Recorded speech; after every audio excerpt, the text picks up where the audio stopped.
What do you think? Go for the three? Just give me the goddamn ball. All right. Right motion. Tail slant. You're the man, John. Come on, baby. Come on. All right. What time? Let's go. All right, everybody, now's the time. Brown right, motion, tailback slant. Let's put the women and children to bed and go looking for fucking dinner, all right? On one, ready? All right, this is the season as the Timberwolves.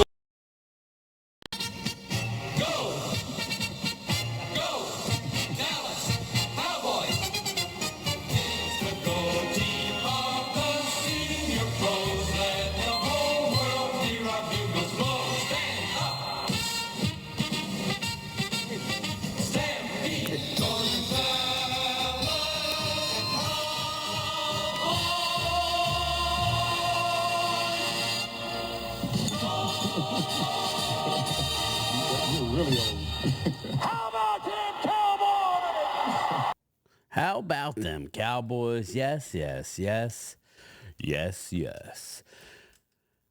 Well, here we go, people. We got CeeDee Lamb in the fold. Everybody said, oh, trade him, trade him, trade him. Not everybody. A lot of the trolls said, trade him. Slot receiver. He's 1,700-yard slot receiver. Well, we're going to see. It's nice to know that he put on some pounds. He put on 10 pounds of muscle. Hopefully it hadn't affected his speed. You need that, especially playing in the slot as much as CeeDee does. Remember, the whole slot thing was a way to get him open. We don't have a high-end number two. We got Brandon Cooks. He's a good player. Is he Devontae Smith? No. So, again, we don't have what the Eagles have, where we have basically two number one receivers, and now you added Jahan Dotson. You added Saquon. If he stays healthy, he's super elite. On and on and on and on and on. Congrats. Defense is an issue, though, but that's for another time, Twiz. I'm just stirring the gravy.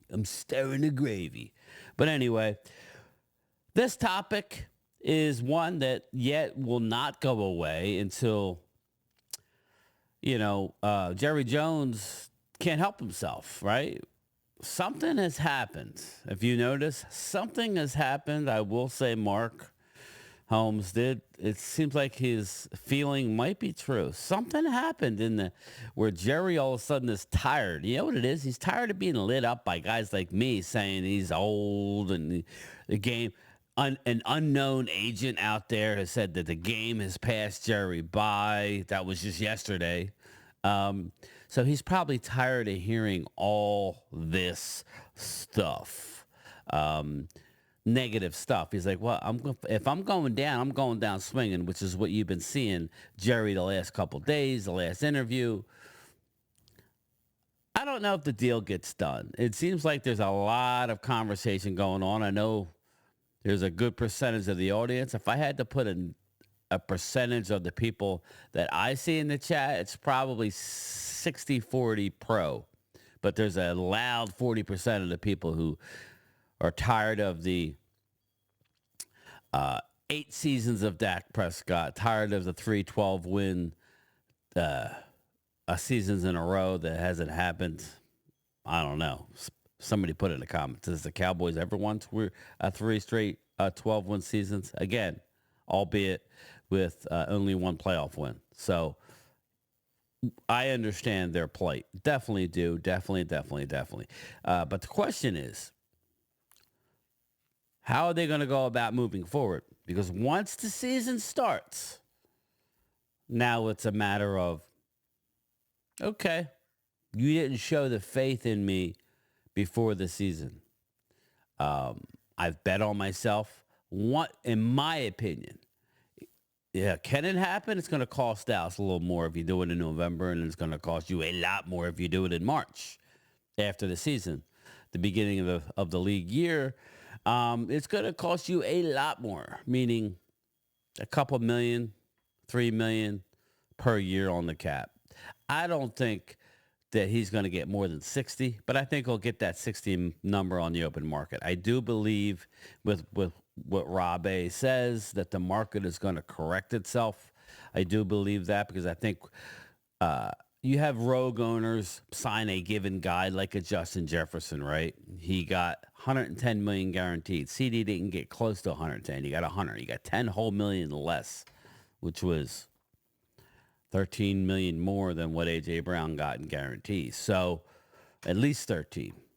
So maybe it was 16 million more. I think AJ Brown had 84 guaranteed. I don't know. Put it in the comments. So I think you're going to see the market correct itself as regards to the Cowboys.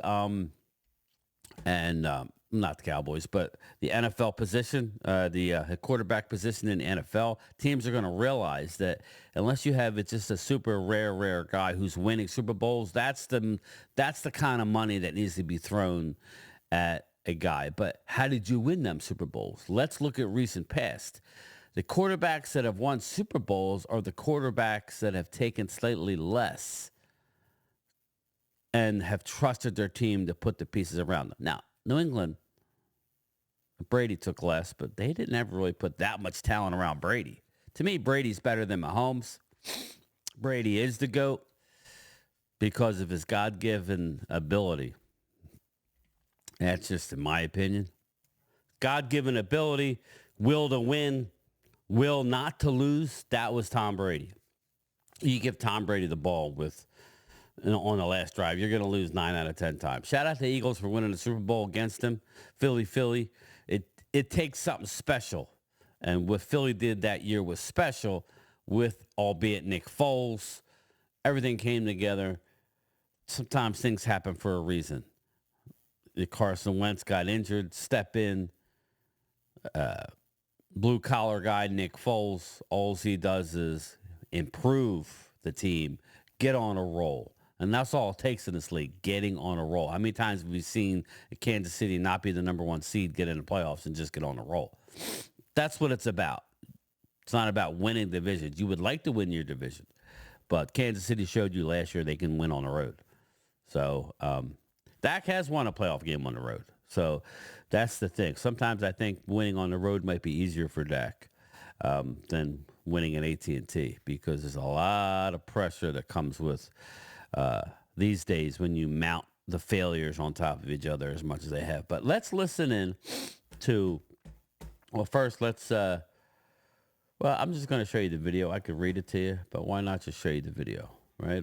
A little Dak. We'll listen to some of the Dak Prescott interview from yesterday where the headlines don't really match. It does, but it always takes it out of context. Let's listen in. What's your initial feelings of CD being back and you getting your receiver back before the start of the season? Yeah, excited. Obviously, I've been in contact with him all of training camp. The moment it happened, FaceTimed him just to see his excitement, I guess you said the weight off of his shoulders, how pumped he was to get back. And then obviously him being in the building, having a couple of practices now with him.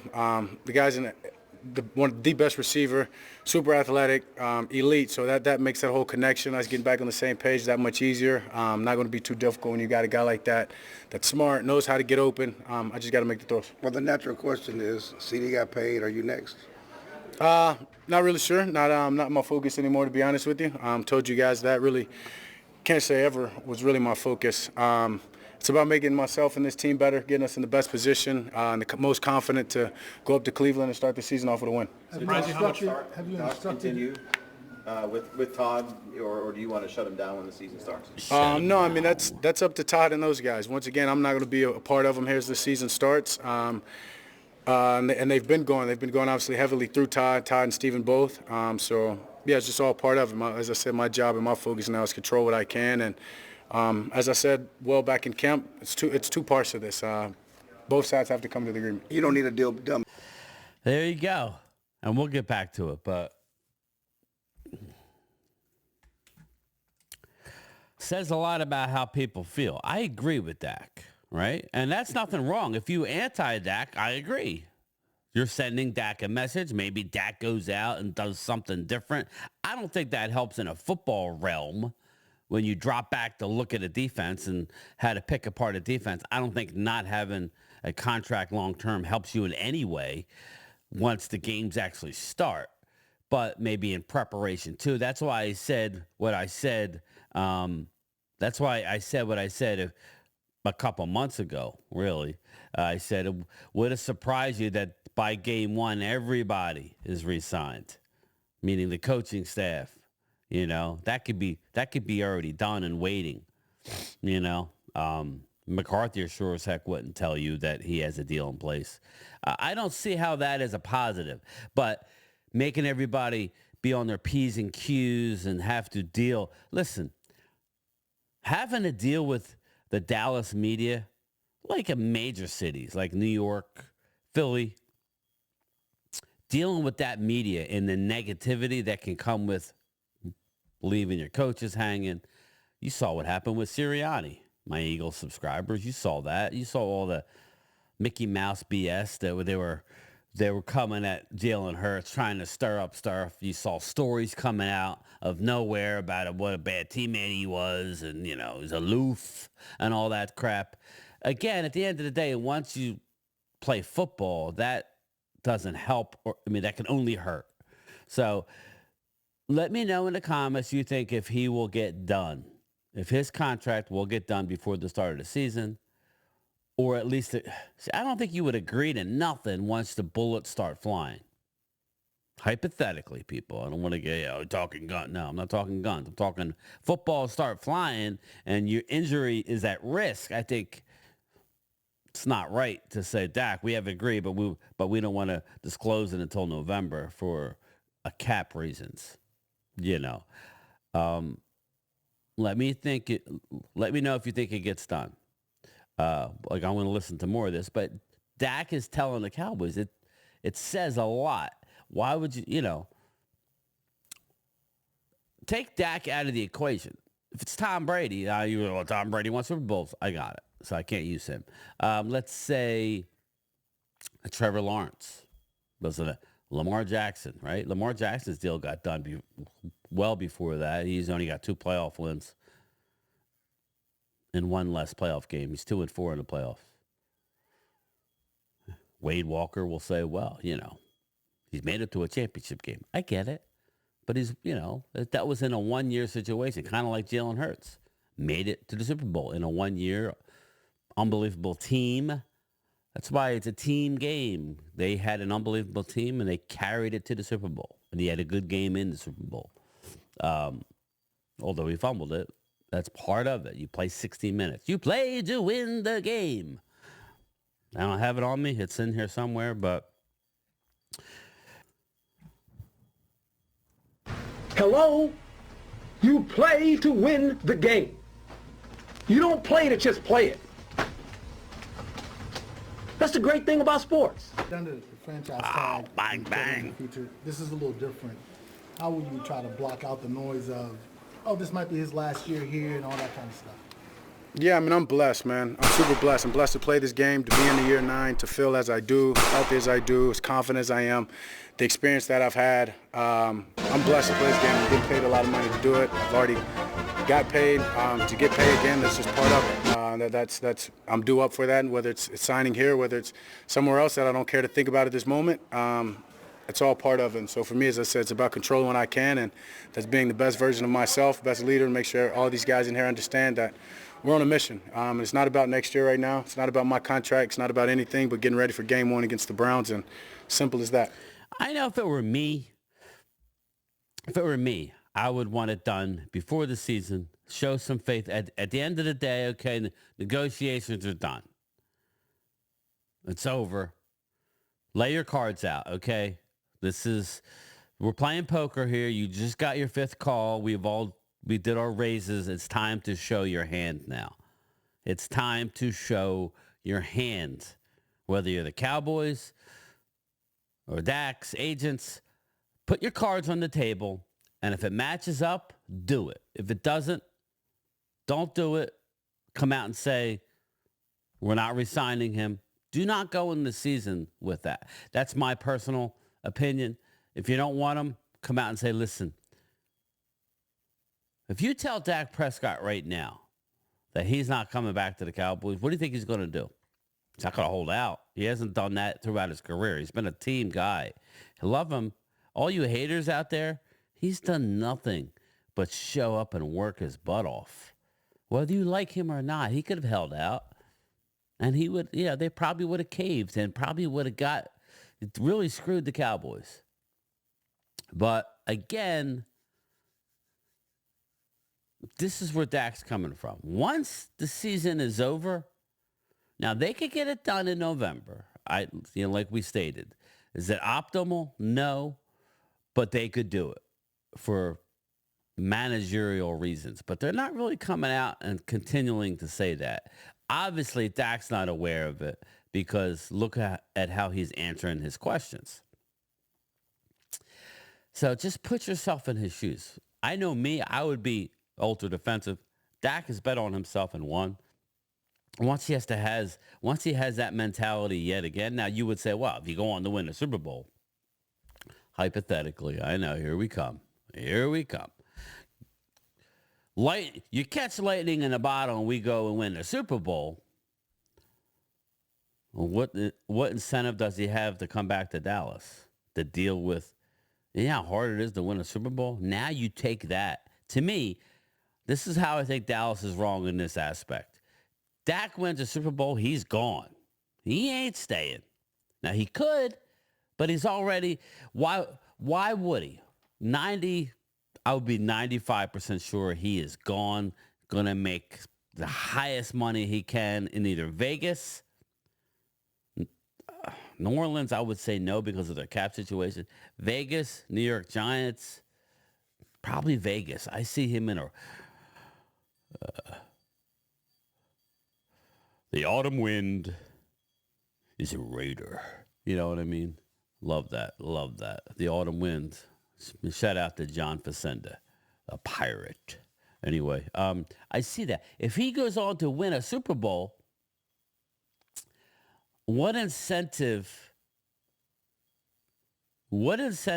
does Dak Prescott have to come back? He goes into a new town, and they're building a new stadium right there on the Strip in Vegas. You got Devontae Adams. You got Max Crosby. It doesn't take much to go from where they're at now to elite status. I don't see why you wouldn't leave. You'd be the hero. You'd have a lot of time to enjoy the fruits. You're coming off a Super Bowl win, possibly an MVP. Usually they give the quarterback the MVP 9 times out of 10. Could you imagine if he wins? He ain't coming back then. Or if it goes horribly bad, they're not bringing him back then, and he'll go, and he'll still be the savior somewhere. When you pay $60 million for a quarterback who has no quarterback, like a New York or even the Los Angeles Rams, you could see him. God, they have a wealth of talent. If something happens to Stafford or they move, whatever. I think Las Vegas makes the most sense. But I don't see him coming back once the season starts. And I think Dak is going to be like, well, now all the risk is gone. I want to be here, but now that you've let me play and put my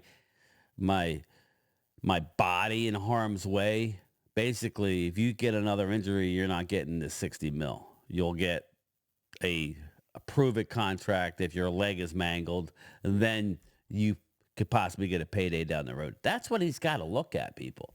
So, again, Leo, bring it on, brother. You bring on all your negative comments. That's fine. You're entitled to your opinion as well as I'm entitled to mine. I'm just letting you know whether you're pro or Dak. Once the season starts, he shouldn't come back.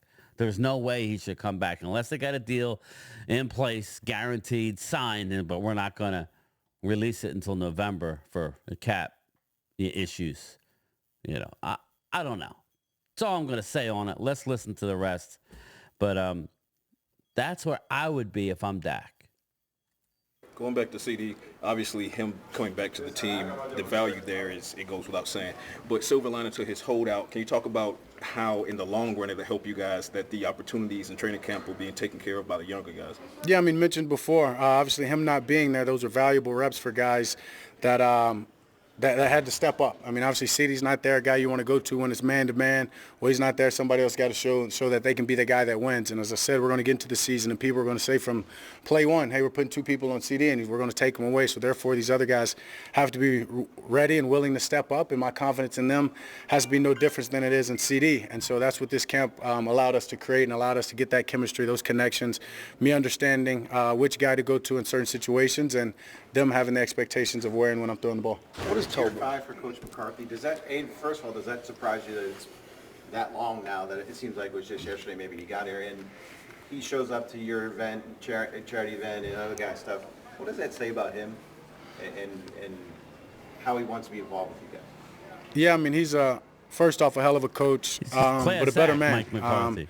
And I think, as you said, showing up to my foundation gala, to showing up for people off the field, for being who he is and always having the conversations and understanding players for the people that they are, having those conversations with them one-on-one. Yeah, it's been a fast 5 years. Obviously, it started off rough in 2020, but just to see the trend that we're going in, for him taking over the offense now, going in the second year of it, a lot to be excited about. A guy that I owe so much to. Think of him much more than a coach. He's a friend. He's a special guy. Is there a best piece of advice or coaching tip or anything along the way that really stands out to you when you think about him and your relationship with him? So many, honestly. I'm not even going to say one or can't think one off the top of my head, but so many, whether it be about a family, about having a daughter and raising a daughter, whether it be maybe things his dad told him that he uses now in today's world, whether it be handling relationships, handling your business. We have so many of those talks, as y'all know, that are usually on Fridays or Thursdays.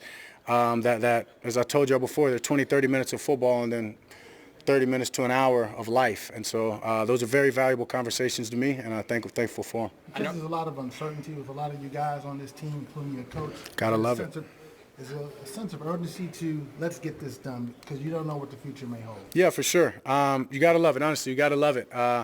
You got to embrace it. That's the challenge. Once again, we as the players and the coaches, don't have the full say in whether we're here or not. And so it's about us controlling what we can. Right now it's about sticking together, making this locker room, embracing this culture, embracing one another, not putting necessarily pressure on ourselves, but understanding that this team won't be the same after this, whether it be the coaches, whether it be the players, whether it be some of the key pieces. I just doubt it will be the same, and that's the business of it. So, yeah, it's now. Unfortunately. Jack, you talked about dad's strength last year when you found out about MJ. Now that she's here, you're going into your first season with her here. How does that change your mindset as a dad now? One more time. So now with MJ, you have your dad's strength. Yeah. Does that change your preparation for this season and specifically getting this deal done? Does that change your mindset being a dad now? I'm blessed. I mean, I'm blessed to be a dad, be the father of little MJ, starting a family. I'm thankful for the balance that honestly SJ allows me to have and to focus in when I walk in these doors. It's about football, nothing else, to be honest, and just to have my focus here. To say it changes the contract, not really. The money's going to come one way or another. As I said, that's just the nature of it, being in my last year. And yeah, I'm just thankful for those responsibilities now. But when I get to go home, I do get to forget about football for an hour, a couple hours, whatever it is, my time with her, and I'm grateful for that. You need that. To have them week one, Jim Sports, a guy that does a lot of things. Is there a benefit to that gave you more time to study them up? Yeah, sure, but then again, Schwartz is a guy that I played for the first 3 years of my career. So understanding who he is, his mentality, his personality as a play caller definitely helps. Definitely something that I go back. I was just thinking something, and I want to finish off like in a few minutes. But I was just thinking, if I was Dak, I would tell his agents to tell the Cowboys just to let you know. Once we kick off in Cleveland, the price goes up. They've been like talking a lot. Stephen Jones and Todd France and a company have been talking a lot lately. So that is a fact. That I know, little birdie. But I'm hoping that Todd France tells Stephen, just to let you know, this is the numbers now. This is what we're looking at now.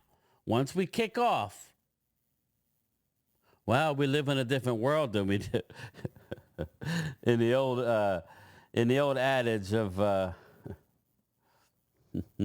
want all my picks back, and I want David goddamn Putney just because I feel like it. You're out of your mind. Yeah, I am. Haven't I proved that already? You make this deal right now, Tom, and you get Bo Callahan. Say it with me.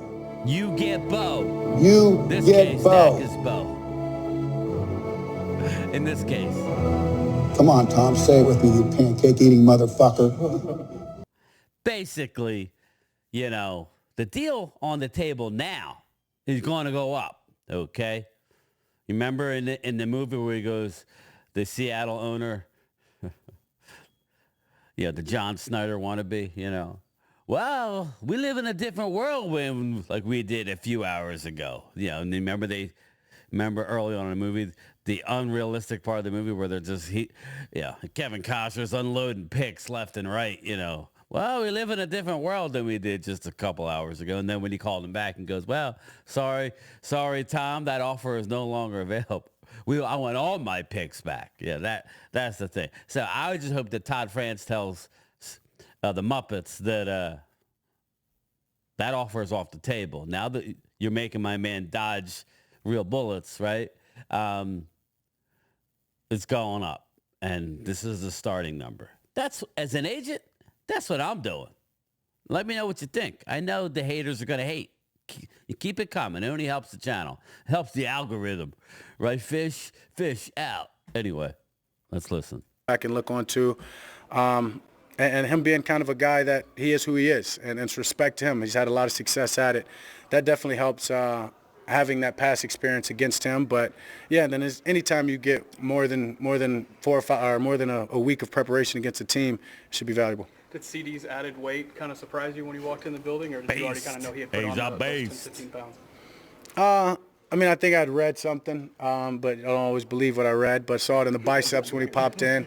He's wearing a lot more sleeveless shirts. So as long as the speed's there, and it looked like it was out there, I'm fine with however big he is. You said back at camp it'll take about a Put that thing down. Rhythm. Well, where is that kind of now after? One down. We've had 3 practices. To go. Good to go. What do you think about your running back room? You added Cook, and you got Zeke, obviously, and Rico. What do you think about what you got?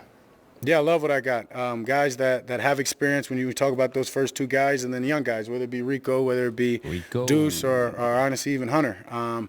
Guys that care about this game, understand their role, understand their responsibility, whether it's pass protection, whether it's getting out, or obviously if it's running the ball. Each and every one of those guys knows their role, take pride in it, and will play a huge part to this team, whether it's one of them, whether it's by committee or not. They're all looking forward to making the most of the opportunities that they get. What have you seen? All right. We're going to leave it right there for today, but I think I've gotten my opinion. For Dak Prescott, if you don't have a deal done by a game 1 and you actually got to face live bullets, you're put in that situation. To me, now Dallas has to up the ante a little bit. Again, I don't care which side of the fence. That's just normal. To me, that's good business. Now, you could still negotiate, but, you know, if I'm Todd France, like, well, my man's going up against Myles Garrett. He could get hurt. So, you know, there's a premium for that. You know what I'm saying? It's like buying your tickets to the Cowboy game. You wait till the week of the game. Sometimes you save money. Sometimes they're double, depending on how they're doing. So, but anyway, that's it for me. I just wanted to do this video about, obviously, the obvious. It keeps coming up. I'm not bringing it up. The media is bringing it up. Jerry Jones is doing press conferences about it. And now Dak Prescott has to respond in interviews rather than be able to prepare. Not that he's not preparing, but it's like, we're still talking about it. And if you look at his comments, he was kind of taken out of context. He's just being blunt about it. It is what it is. It says a lot. He's not upset about it. He's gambled on himself and won. I'm sure there's a part of Dak that would be exciting to go to somewhere where he's loved and wanted, whether it be a Raiders or a Giants, a Jets, a Rams, a New Orleans, whatever you think. We've seen New Orleans make cap room time and time again. But anyway, that's the video. Remember one thing, and don't ever forget. How about them Cowboys? Late.